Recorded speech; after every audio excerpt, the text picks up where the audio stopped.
陈伯，赶紧起来给老子还钱，还不上就拿你媳妇抵。伯哥，你快醒醒，要账的闯进来了。这是哪儿？年轻时候的清河，我这是重生了，好像还是我的新婚夜。前世就是今天，刘彪带人来要账，还想欺负清河，我一时冲动把他埋进了土里，也因此蹲了几十年的小黑屋。这一世，清河，别怕。陈伯，你发什么疯？从今天起，谁也别想拿你当抵账的东西。我陈伯今天当着全家人的面发誓，从今往后不沾烂酒，不碰赌票。你装什么装？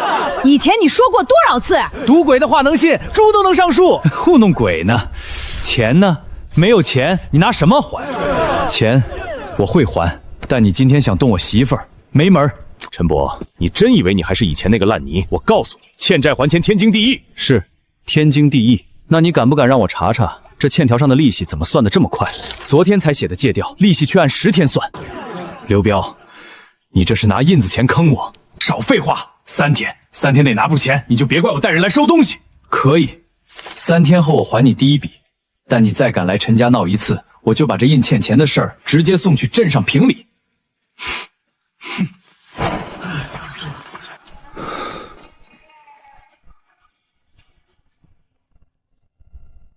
你不用怕，以后这个家我来扛。第二天天还没亮，我就背着弓和麻绳出了门。这赌鬼还会打猎，怕不是去山上躲债吧？3天后，黑石沟沟那边会有一头受伤的野猪撞进旧猎坑，那不是运气，是前世无意间听山里老猎户说起的。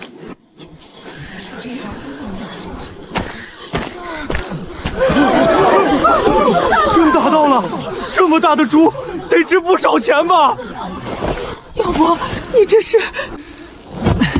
娘，先别问，换银子，我把这头猪换银子，先把急债还一笔，再给您抓药。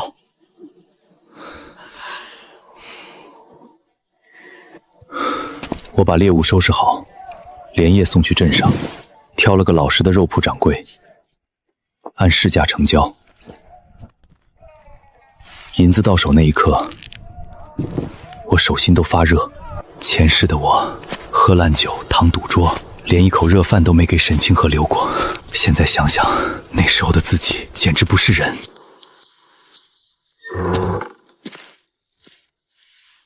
这是第一笔，我明天再进山，后天把第2笔补上。你真不赌了？赌，能赢几回？可我只要再赌一次，这个家就没了。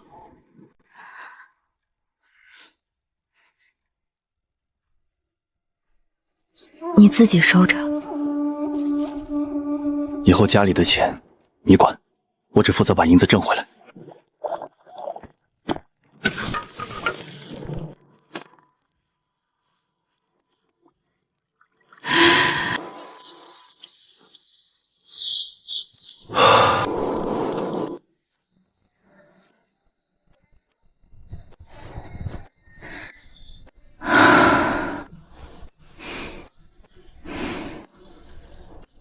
第一次没那么怕了。陈伯不对劲，他像是突然开窍了。彪哥，那还按原计划吗？按。他要是真想翻身，我就让他翻到沟里去。这是家里现有的，你收着。你什么意思？是家里的规矩。从今天起，钱你管，粮你管，屋里该添什么也你说了算。你不怕我跑了？你要真想跑，那也是我以前造的孽，我没资格拦你。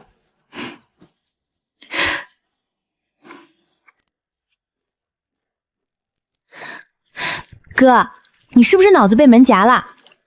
少胡说，去把这几个字认了。我识字干啥？以后你帮你嫂子记账，家里以后不靠赌，不靠借，靠自己挣。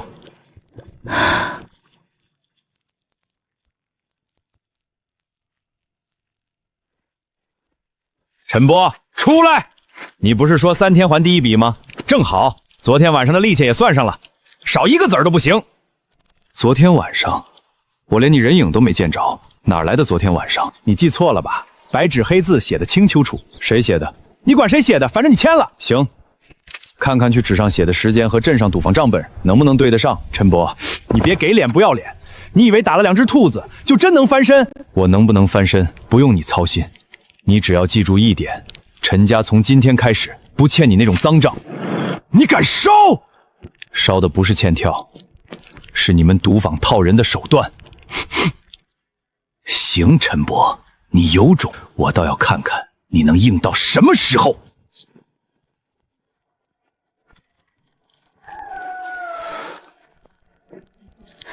你是不是早就知道他会这样来？知道。我以前不成器，不是他逼着我赌，是我自己贪。可我也不是任人拿捏的傻子，以后不会了。那你以后别一个人扛。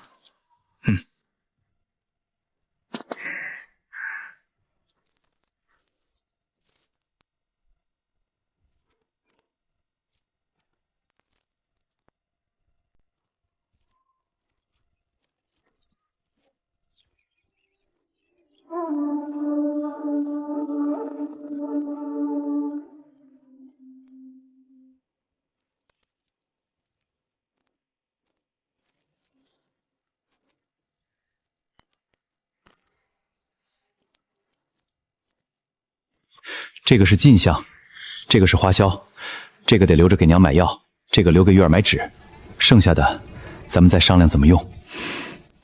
我不会。不会可以学，以后这个家少不了你。为什么非得是我？因为你比我稳。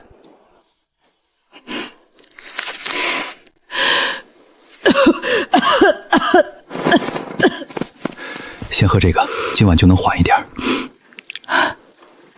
小伯，你到底是怎么了？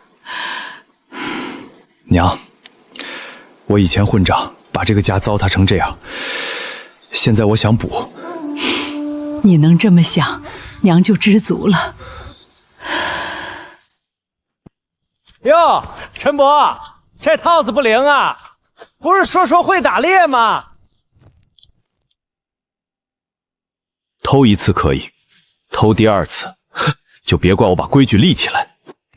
以后这片山我不拦你们进，但谁要动我的陷阱，坏我的东西，别说我不讲情面。你真打算就这么算了？不是算了，是先把自己的日子过起来。硬逼不行，就只能用软刀子了，先坏他的名声，再断他的山货。金两银银银。清河啊，你家小波真不赌了？他赌不赌我不知道，但我知道他这个月进了3次山，卖了2次货，欠债还了第1笔，娘的药没断，月儿的纸没缺。这你记得这么清？为什么不记？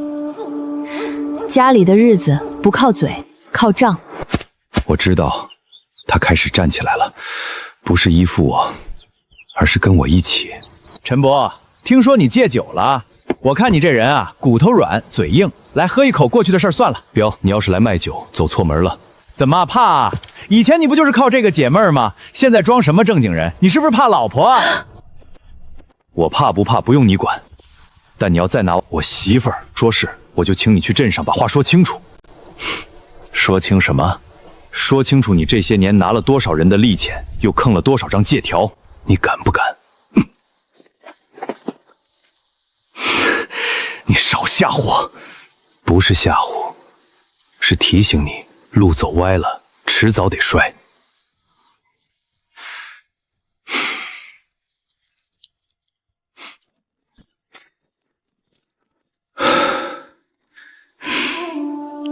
他以后还会来。我知道。那你怎么办？那就让他来一次，丢一次脸。等他自己站不住了，就不用我出手了。半个月后，我在镇上租了个最小的摊位，挂了块简单的木牌，沉积山货。儿克高铁山青树。陈伯打猎实在，沈清河会算账。清河在家里腌肉、晒货、记账，月儿识字快，也能帮着写收条。娘的身体也渐渐好转，偶尔还能帮着择菜、理绳。一家人，第一次像一家人，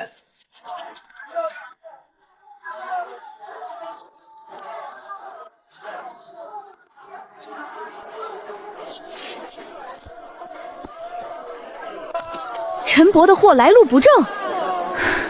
我们家的货从山里一只一只背下来，称过斤，记过账。要是有人觉得不放心，您当场拆开看。你这娘子比你男人还爽快。不爽快不行，家里穷过，知道一分一厘都来得不容易。我能重来一回，最幸运的不是捡了多少银子，而是这一次，我终于看见了他。陈家小子，你这批货不错，以后要是稳定，我可以长期收。可以，但我有个条件，货款当天结清，不欠账。你这小子倒是会做生意。这一世，宁愿赚慢点儿，也不再掉进老坑里。一个臭赌鬼，竟让人不得不重视了。既然如此，绝不能再拖下去了。青浩，你快看看，这是不是你家小伯的字？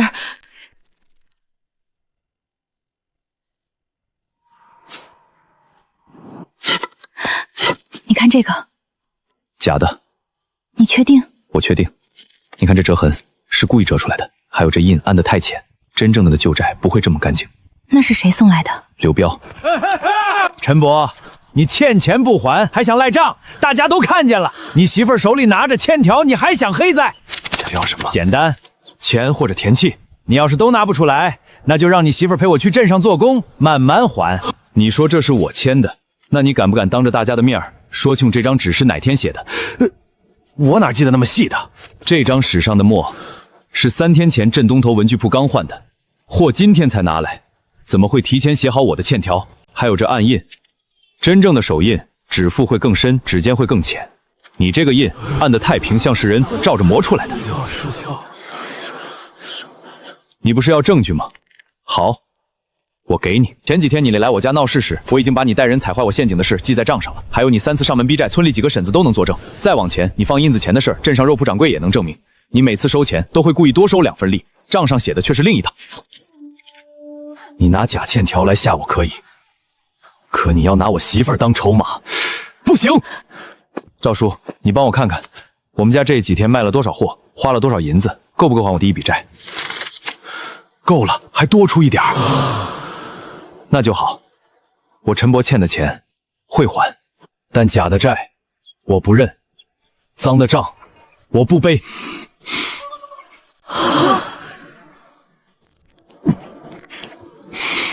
你等着！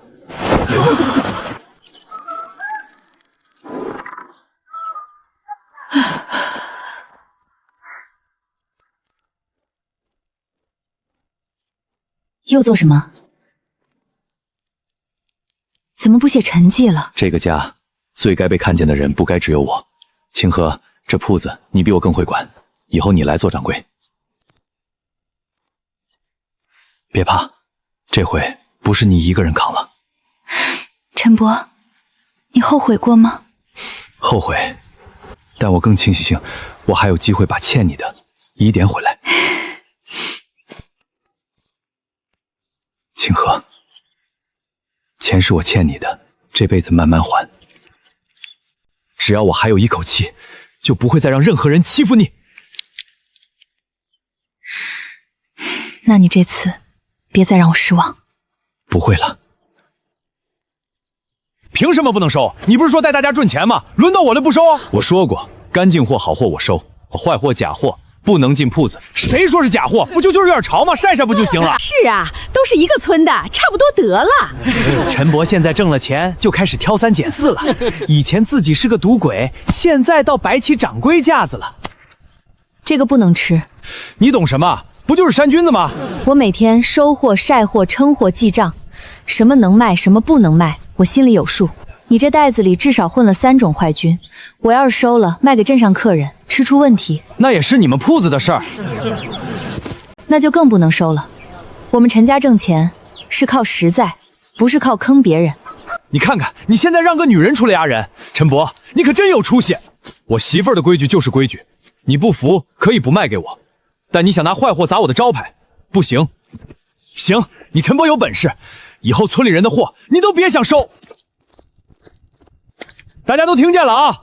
陈伯发财了，就看不上咱们这些穷邻居了。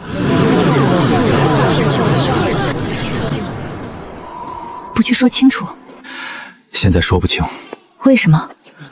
因为他们不是想听道理，他们只是想占便宜。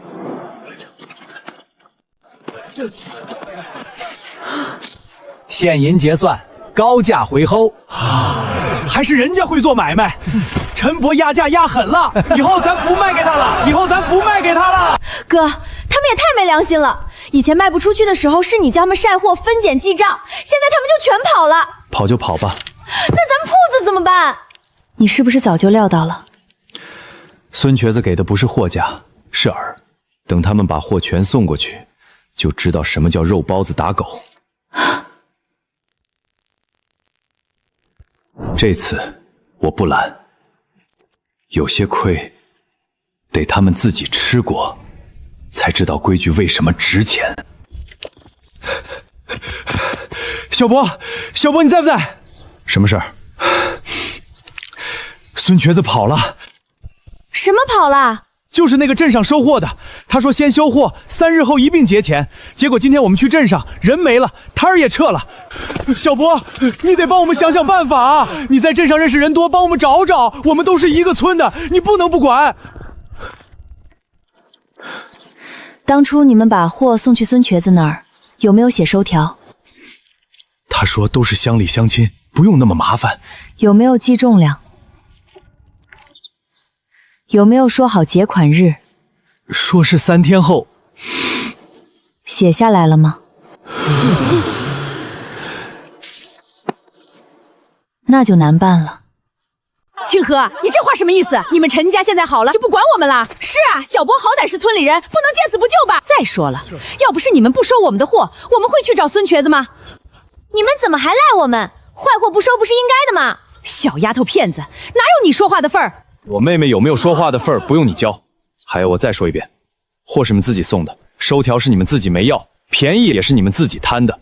现在出事儿，别把锅扣到我家头上。小我知道前几天说话不好听，可现在货没了，咱们总不能干看着吧？可以帮，但要立规矩。第一，把你们送货的时间、品类、数量都写下来，谁也不虚报。第二，找人可以，但路费、误工费大家一起摊。第三，以后还想把货卖进清河山货，必须按规矩来，坏货不收，没收条不认。都是乡亲，至于算这么清吗？就是因为以前不算清，才让人钻了空子。你们要是不愿意，也可以自己去找。我写。这才是真正的翻身，不是把别人踩下去，而是终于学会不让别人随便踩自己。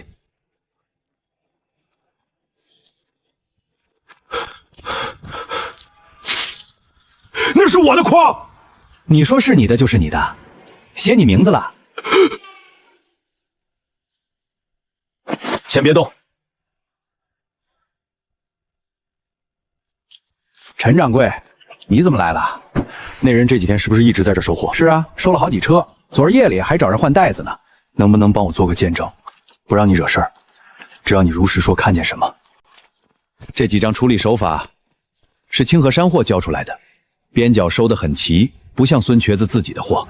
你们别胡说，这些货是我正经收的。既然是正经收的，那你说说谁的货，多少斤，什么价，何时结钱？我凭什么告诉你？你可以不说，我们也可以请镇上调解的人过来，把事情说清楚。你要是现在把货款结清，事情就按买卖纠纷处理；你要是继续赖账，那就是故意骗货。你有什么证据说这些货是他们的？是我教村里人晒货时绑的线，每家颜色不同。赵大柱家用红线，李三婶蓝线，王二叔还用麻绳。你什么时候教的？你们当时光顾着嫌我规矩多，没听进去。拿回一半已经是你们运气好，下次没收取，连这一半都没有。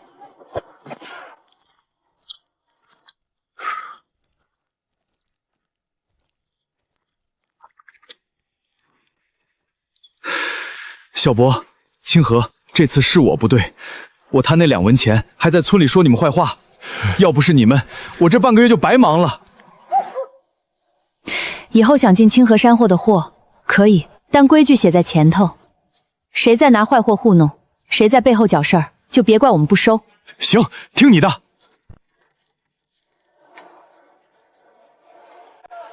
废物，不是我不行，是陈伯两口子太邪门了。那女人居然还给霍了记号。既然买卖上压不住，就从他老毛病下手。他陈伯以前输红了眼，连祖田都敢压，我不信他真能借。5两啊，普通人1年都攒不下。这要是手气好，一把就翻身了。可惜陈伯不赌了，不然他以前手最狠。小伯，真借了，不是怕老婆吧？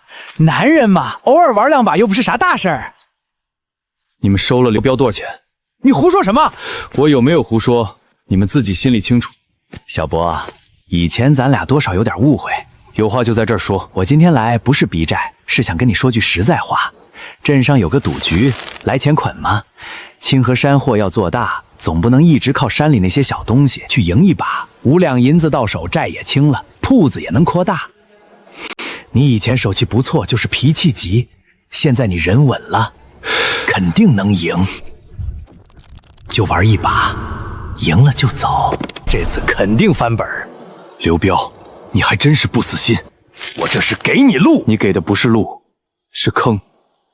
我这辈子吃过最大的苦，就是信了你们这句话。再玩1把，就1把，赢了就收手。陈伯，你装什么清高？你骨子里就是个赌鬼。我以前是，但现在不是了。你说不是就不是，你敢不敢跟我去赌坊门口走一圈？你要是真不心动，我认。他不去。男人说话有你插嘴的份儿。他是我夫君，他不该去的地方，我当然能拦。陈伯，你真让女人管成这样。我愿意。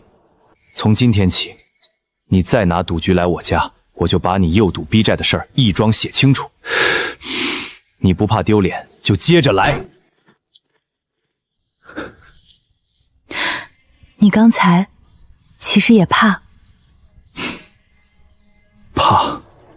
怕自己真是狗改不了吃屎。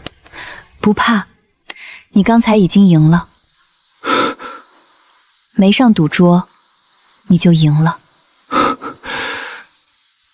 清河，谢谢你。谢什么？谢你肯拦我，也谢你还肯站在我身边。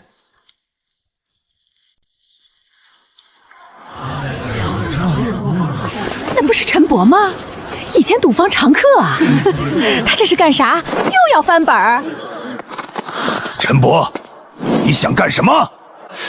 这坛酒是我以前最爱喝的，喝完就发疯，赌输了就骂人，输光了就回家拿我娘的药钱，我妹妹的口粮，这些每一张后面都是我犯过的错。我不怕你们笑，我以前确实混账。陈伯，你要发疯回家发。急什么？还没说到你。这是我这些日子整理出来的账，这里面有我欠过的真债，我认，也有被多算的累乱逼着按下的手印。今天我不说别人，只说我自己。我陈伯以前贪心、懒混，所以才让人钻了空子。但我今天站在这里，是想告诉所有人，这酒我不喝，这赌我不碰了。你们要是觉得自己能赢，那就进去。但进去前先想想，输了以后是不是要拿你娘的药钱去填？是不是要拿你媳妇儿的嫁妆去补？是不是要让一家人替你丢脸？我家那口子要是能像他这样就好了。陈伯，你以后送来的货只要品质稳，我照收。不是看你以前怎么样，是看你现在怎么做人。陈伯，你真要跟我撕破脸？不是我要撕，是你一直不肯放过我们家。刘彪，我再说一次，真债我还，假债我不认。赌局我不进，我媳妇儿你更别想拿来做文章。好，你有种。回家吧。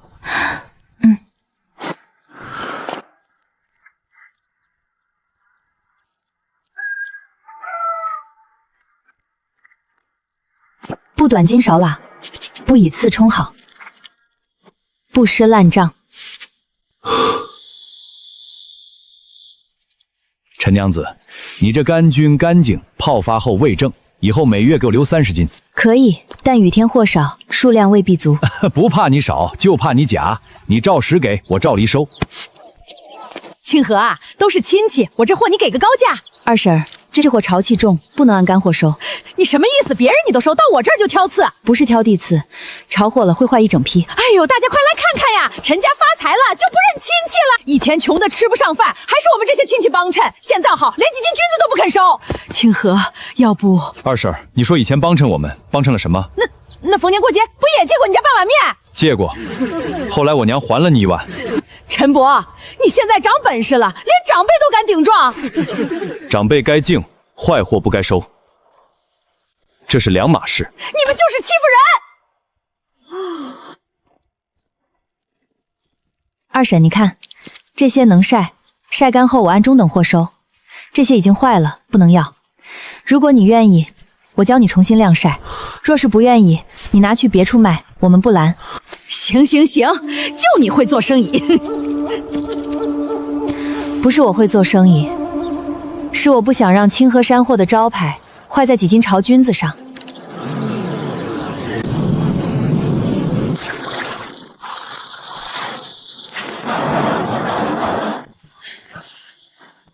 只要有货，我都收，现银结算，比清华山货高3文。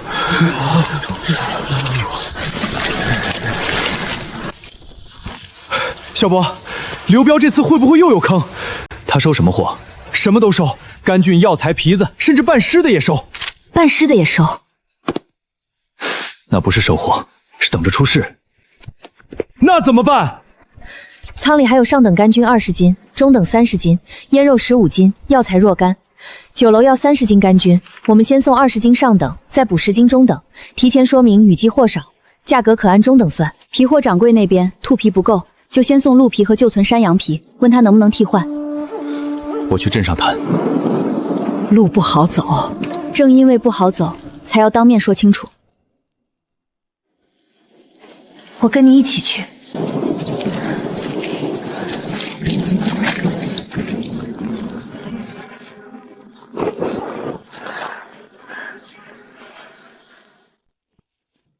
订好的货变了，后厨不好安排。掌柜的，是我们这边失约在先，所以批上等货按中等价给您。另外，腌肉送您3斤，算不这次的缺。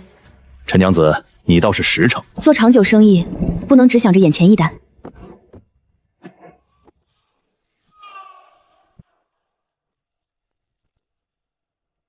行，你们夫妻俩一个敢认，一个会补，这样的人我愿意合作。后悔跟来吗？以前我总觉得女人只要忍着就行，可现在我知道了，要自己站出来守。清河，你越来越厉害了。那你怕不怕？怕我追不上你。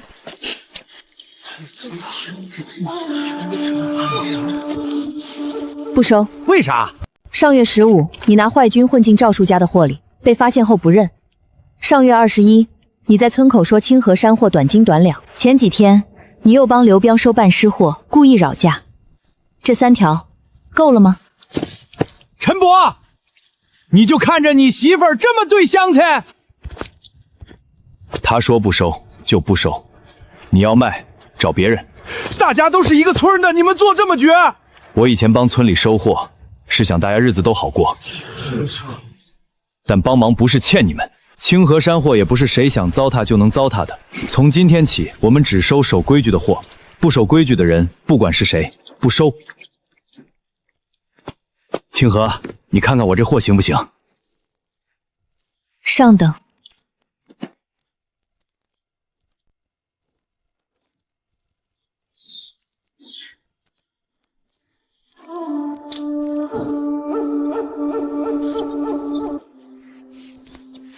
累不累？有点儿。那明天少收点儿。不能少，规矩刚立起来得稳住。清河，你现在比我还像当家人。怎么不服？服，我这辈子最服你。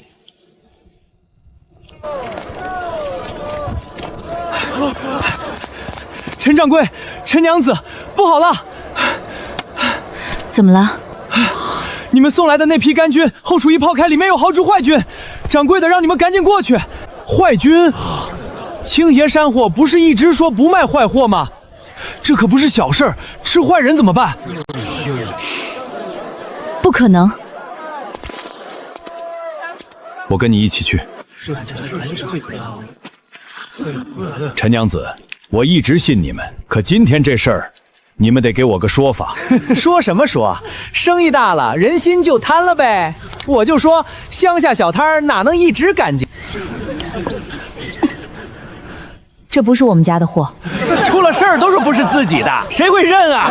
您看这根部，我们家的菌子晒之前都会剪根儿，根部平整，可这几株根是撕断的。还有这个，菌盖上有泥点，我们家上等货入袋前会用菜扁，不会留这种泥。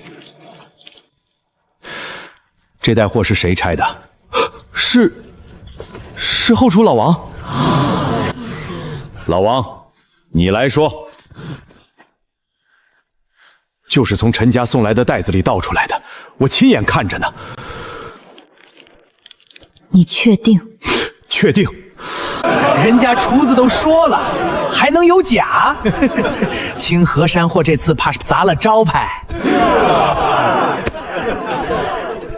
掌柜的，我们不赖账。如果这批坏菌真是我们送的，我们照价赔。酒楼所有损失我们也认。但如果是有人中途调包，想坏我们招牌，也请掌柜的给我们半日时间清楚。半日，傍晚前我给您答复。这还有什么好查的？东西就在这儿。你急什么？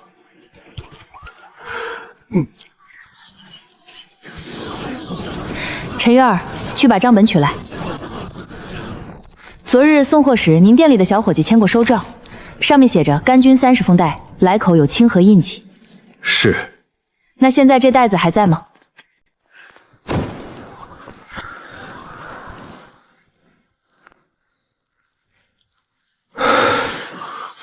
能在这时候动手的人，除了刘彪，没别人。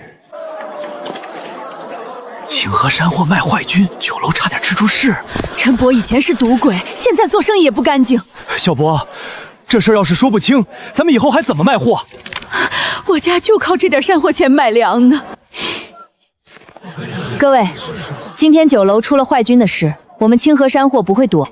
我们已经查到送去酒楼的麻袋被人拆过封，但在查清之前，我们先做3件事：第一，今日所有已卖出的干菌，若有人不查回来验，确有问题，双倍退钱；第二，今日所未卖货品暂停售卖，重新检查；三，明日5时我们会在镇正口当众货对账，是谁的问题，不是我们的错，也请大家看个明白。说的好听，谁知道你们会不会连夜换货？所以今晚这些货全部封封。赵叔，您在村里名声最好，能不能请您和镇货掌柜一起做见证？能，我愿意做见证。陈娘子做生意一向清楚，我信她敢当众验，就不是心虚。谁知道你们是不是一伙的？一个赌鬼，一个小媳妇儿，还想糊弄全镇人？我夫君以前错过，他认，但以前错过不代表一辈子不能改。我一个女人做掌柜，你们也可以不服，可生意不是靠嘴做的，是靠账、靠货、靠信誉做的。明日5时，清河山货所有进货、出货封袋记录全部公开，谁要质疑，欢迎来查。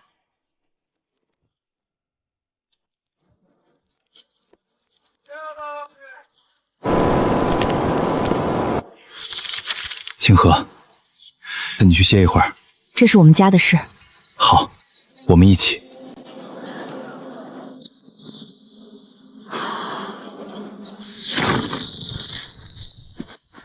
看着不像卖坏货啊，这货确实干净。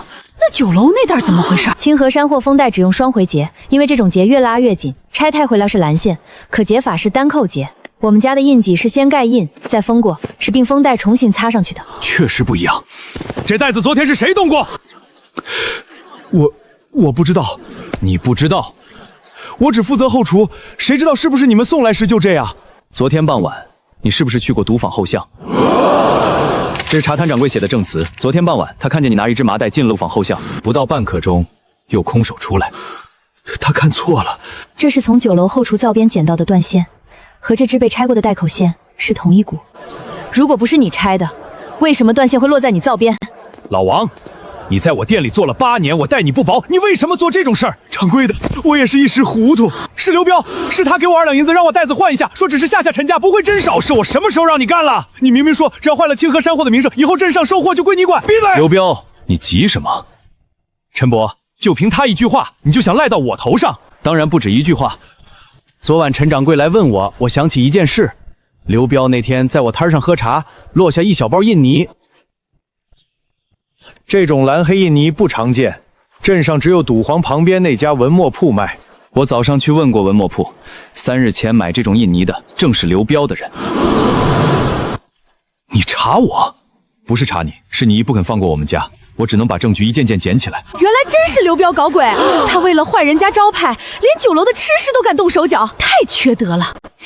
这事儿不能就这么算了。我也没打算私了，这次我们去请李征和官府按规矩办。累坏了？没有，就是觉得这一次我们终于松楚了。以后也是，谁想冤枉你，我就陪你一起把话说清楚。我家的田就是被他用假利息逼走的。我儿子以前欠3两，最后他滚成10几两。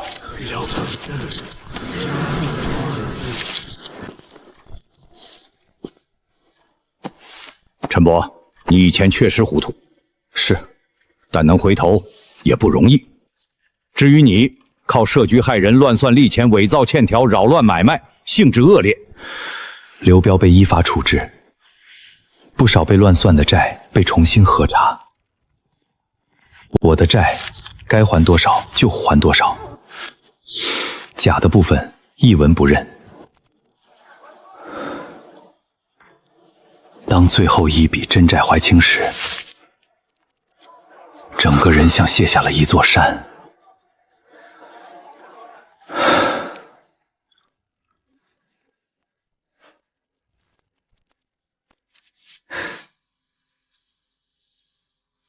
还清了，还清了，我们家不欠债了。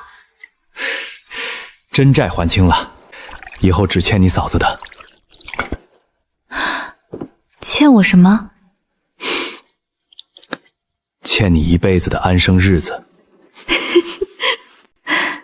少贫。清河，这段日子你辛苦了。娘，我不辛苦。娘知道先前这个家乱是你受委屈，一半是小伯改了，另一半是你撑住了。娘，清hà、玉儿，以前是我对不住你们。今天这杯不是酒，是茶，我敬你们，也敬这个家终于重新活过来了。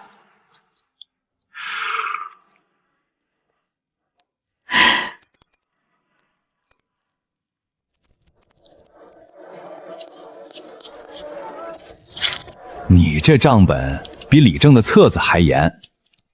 不严，等着别人钻空子。严得好。哥现在越来越怕嫂子了。你懂什么？这叫敬掌柜。我以后也要当掌柜。那你先把字练好。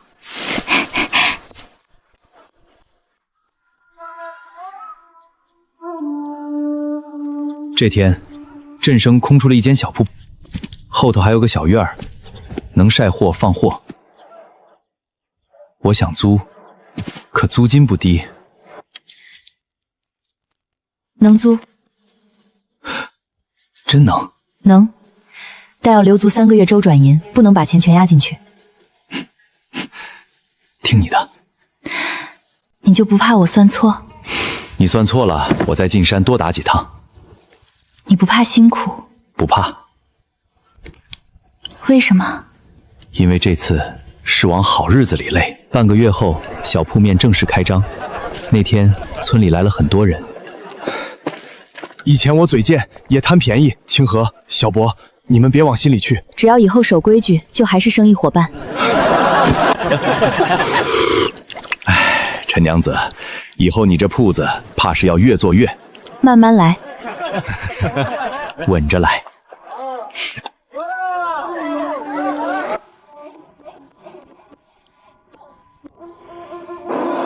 大雨不进山，一人不走险路。猎物够用就收手。这个家需要的不是他逞强，是他平平安安回来。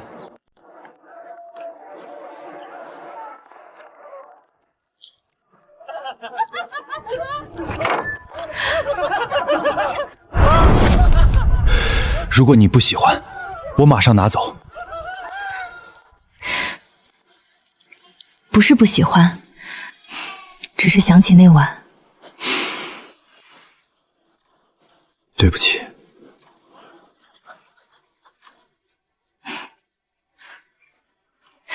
陈博，那晚我真的很怕。我知道。我怕你把我推出去，我怕这辈子就这么完了，也怕自己以后连哭都没人听。以后不会了。我知道，我现在知道了，你真的不会了。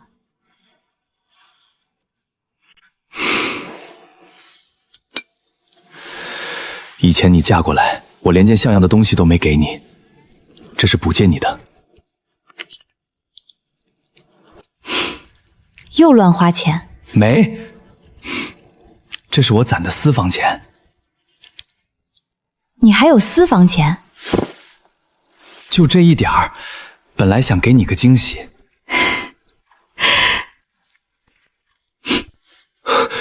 怎么哭了？没事，就是觉得现在真好。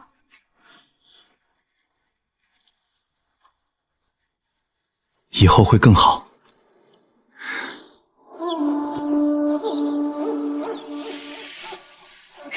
嫂子，我真能去学堂？当然能。哥，女孩子也能读书吗？能，你嫂子说了，识字的人眼界宽，以后你想记账、开铺，想做什么，都先把字学好。那我以后也要像嫂子一样厉害。那你可得努力。娘，今日风大，您别站久了。娘不累，小博，你现在这样，娘就算哪天走了，也能闭眼。娘，别说这种话。娘，您身子越来越好了，以后还得看着月儿长大，看着铺子做大。好，好，好，我不说。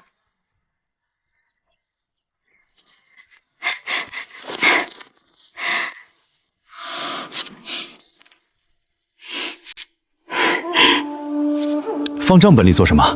这是咱家最值钱的一笔账。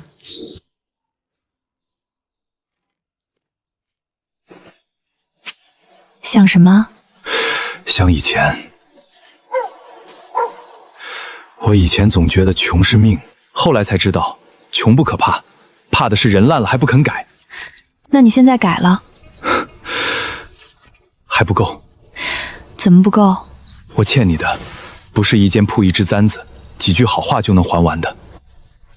陈博，其实我不想你总说欠。以前的事儿我没忘，但我也看见你现在做的每一件事。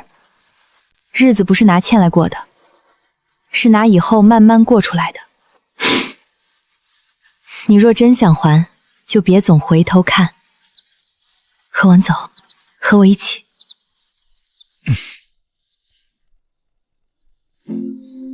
好，不止还债，以后我陪你过日子。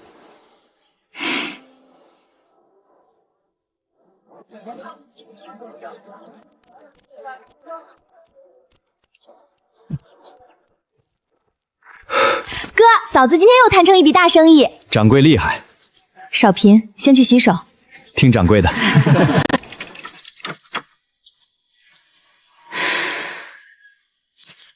冷吗？不冷。还是披着。陈博，你还记得你以前常说的那句话吗？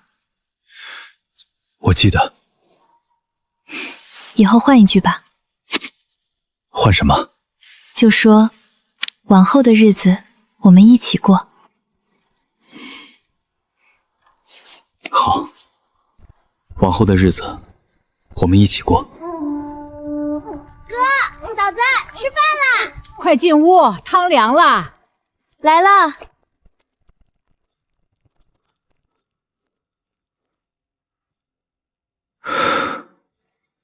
清河，这一世我终于没有再弄丢你。